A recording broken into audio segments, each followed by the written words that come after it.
నమస్కారం అండి యూట్యూబ్ ప్రేక్షకులకు.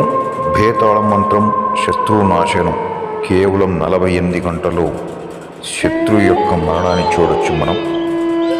దయచేసి మంచి కోసం ఫోన్ చేయండి. చిన్న చిన్న రకాలకు మాత్రం ఇలాంటి ప్రయోగాలు చేయించుకోకండి.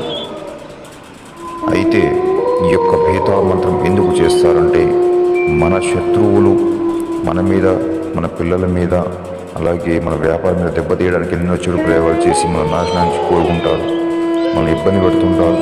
మన భార్యాభర్తలకు తగాదులు కానీ ఏది చేసినా కూడా మనం కలిసి రాకుండా చేసి మన ఇబ్బంది పెట్టి మన నాశనం కోరుకుంటారు. కాబట్టి వాళ్ళకి తిరిగి ఈ యొక్క భేతాళ మంత్రం శత్రునాశనంతో వాళ్ళని 48 గంటల్లో అంతం చేయొచ్చు. కేవలం వారి యొక్క ఫోటో పెట్టి చాలు. నాకు చాలామంది ఫోన్ చేశారు, గురువుగారు డబ్బులు పోతున్నాయి కానీ పని జరగట్లేదు, అందరూ ఇలాగే అంటున్నారు, కానీ ఎవరు కూడా పని చేయట్లేదని. నేను 1-2 సార్లు ఆలోచించి చెప్తున్నాను. నమ్మకం ఉంటే ఫోన్ చేయండి, టైంపాస్ మాత్రం ఫోన్ చేయకండి. ఎలాంటి విషయాలకైనా సరే గురువుగారు ఫోన్ చేయండి, మీకు పూర్తి పరిష్కారం లభిస్తుంది.